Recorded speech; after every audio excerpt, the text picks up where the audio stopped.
Brilliant. Here we go. Hi. Hi, Phil. This is so amazing getting to actually have a chat with you. Obviously, we normally do everything via Podium audio, so this is brilliant that I get to have a one-on-one with you.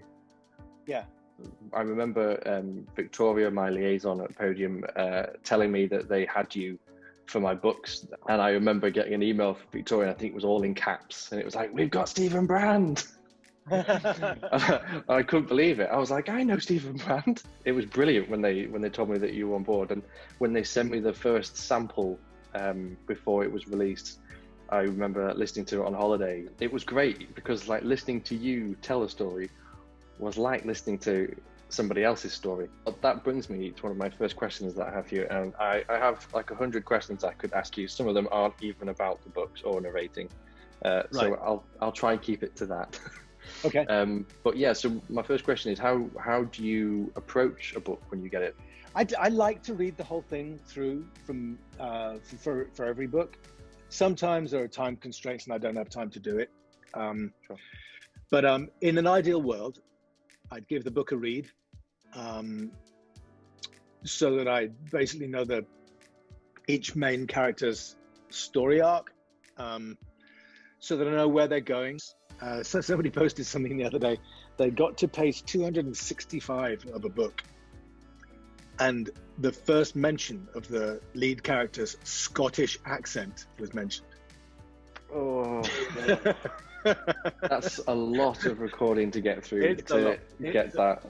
Yeah, so that kind of thing can happen. So you have to be a little bit careful, because you make your decisions, and sometimes they can come and bite you in the arse at the end of the story. You kind of go, oh, right. So that Glaswegian's actually from Bristol. Now, how do I deal with that? You know what I mean? Yeah. But generally speaking, I like to better read the book first, and take notes, and any questions that come up about characters, pronunciations of fictitious people and places and that kind of stuff. It's like I remember the first one that I came across, which I had pronounced incorrectly a couple of times, and you picked up on, I think. Oh, I think I know this. Yes, called Kenneth. Yes, which now I know you're from Manchester. It makes absolute sense because it's most definitely a northern. It's a northern pronunciation of that word. So, how long do you actually spend recording? It really depends on the book, not just the length of the book, but actually how well it's written. The better written a book is, the easier it is to read, because the rhythm of the writing feels natural. The better written it is, the more flow there is to it, and the more natural it just kind of, the sentences have the structure and the rhythm all works really nicely. And for an actor, it's a blessing, really. I mean, if I'm reading a paragraph that's been badly written or badly punctuated, it can be a little bit like wading through mud. It's a real struggle sometimes. And then other times it just, you'll start at the beginning and you'll just kind of rattle through the first half a page, and you just kind of go, oh yeah, this is like a walk in the park. This feels really nice. It's like poetry, good poetry. You don't need to stop and start. You can, a good poem, once you know the style and the rhythm of the poet, it's very easy to read. It's one of the great things about poetry, I think, is that when it's done really well, it's like a song, and everything feels very natural. So, Yeah. So in answer to your question, you write long books, like 20-hour books, finished in terms of finished hours, which is fine, by the way. I like a long book, and so I would say I probably give myself sort of 14, 15 days, something like that, to do a 20-hour book. I don't really like to work really long days. I mean, your voice gets tired and you start to make mistakes. I find that as the book gets towards its last third, I'm really up to speed, and I can work a lot longer on a book, without taking breaks and that kind of stuff. So yeah, in terms of actual breaks, I was thinking, because when I move from chapter to chapter, I obviously always move from character to character. Do you take breaks between moving from one character to another because for me, I always listen to a different track, like different music, gets me into the headspace. Yeah, it gets me to the headspace of a different character. Do you have something similar? I tend to like to take a break between chapters. The answer to your question is I don't really need to, because I'm not having to be the imaginative person. I kind of, as soon as I start with, you know, Asher is doing this, and you know, I can just zoom into it. It's so cool that you. I get that you read my books, and obviously you know all the characters and things because you've been reading them for a while now. But it's so cool just to hear you say Asher's name, like you know one of my characters. That's so cool. Yeah. Actually, speaking of, one of my questions I had for you is: do you have a favorite character? Because you're prepping now for book 7, aren't you? So you're most of the way through the series. My favorite character is Dorian Heavybelly. Yeah, he's so great. Dorian, son of Dorian, I love him. And as soon as I kind of read him and kind of worked out what I wanted him to sound like, I just thought, this is going to be a laugh. He's like this aggressive, funny, sensitive. Yeah.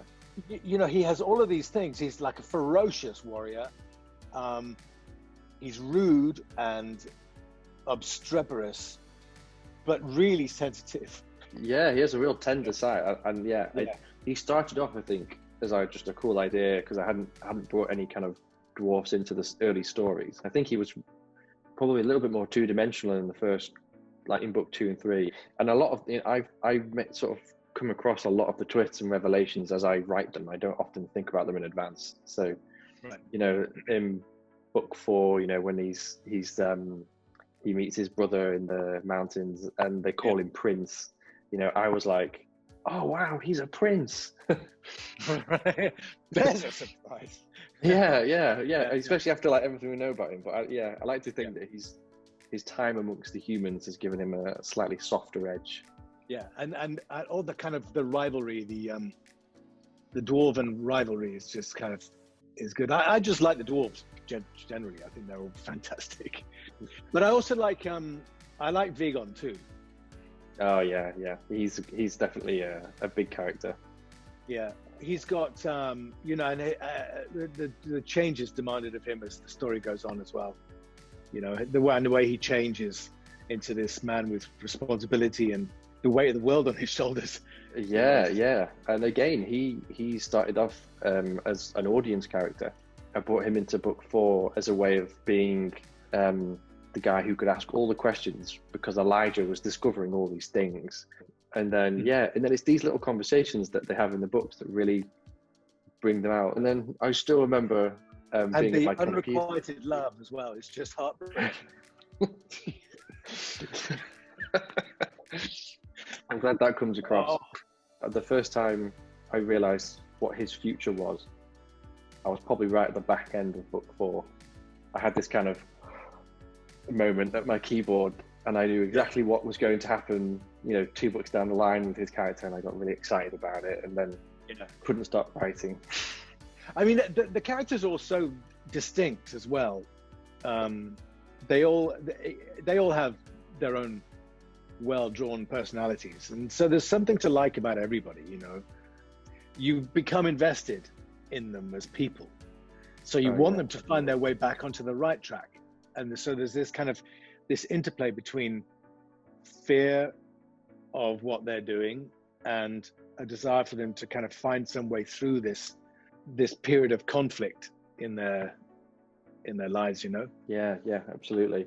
So one of the questions we spoke very briefly, you and I, there is an option agreement sort of on the table at the minute, with a focus to go down the more of a TV episodic than film. Yeah. My question to you would be that if you could play any one character from the saga, who would you want to play? You know, I suppose it would have to be Asher, really. I knew it would be Asher. I knew it. You know, I mean, it's kind of because he's the most interesting. He's the coolest character. He's the darkest character, and he's a very heavy, weighty character. It's kind of, you know, so Asher, it would have to be Asher. It's funny, obviously from the response I get from the readers, Asher is the guy. He's my favorite character too. But it's funny because I think if you were to count all the lines, of dialogue in the books, he probably has the least amount to say. He's a man of few words, often. Yeah. And that's why there's many times when I've written dialogue in for him and then deleted it and replaced it with an action instead. A lot of his character comes out in his movements and in his silent responses. Yeah, I've got some prequel books I'd like to write about him, and I've got to be careful not to take away too much of that mystery. Right. Oh, well, this has been absolutely amazing. I've not got many questions left that aren't all about you. So I'll just ask you this one last question about the books, and that is where do you actually do the recording? I think in my head, when this all first started, it was like you went to a building that Podium kind of rented or something, and you would go there to a booth. In the beginning, I did. In the beginning, I went to a place in LA, like a recording studio place, and I did the first books there. I have a whisper room here, which is it's a soundproof space, quite small. Actually, in the middle of the summer is the coolest place in the building. So sometimes it's just you don't mind doing it? No, not at all. So that's good. Right now in pandemic, you can keep working away at it, and it's okay, safe. Yeah, there's nothing keeping us from work. We're very lucky in that regard. Yeah. Well, thank you so much for coming and actually answering all these questions for me. Thank you very much. This has been great. Well, thank you. It's been a pleasure speaking to you.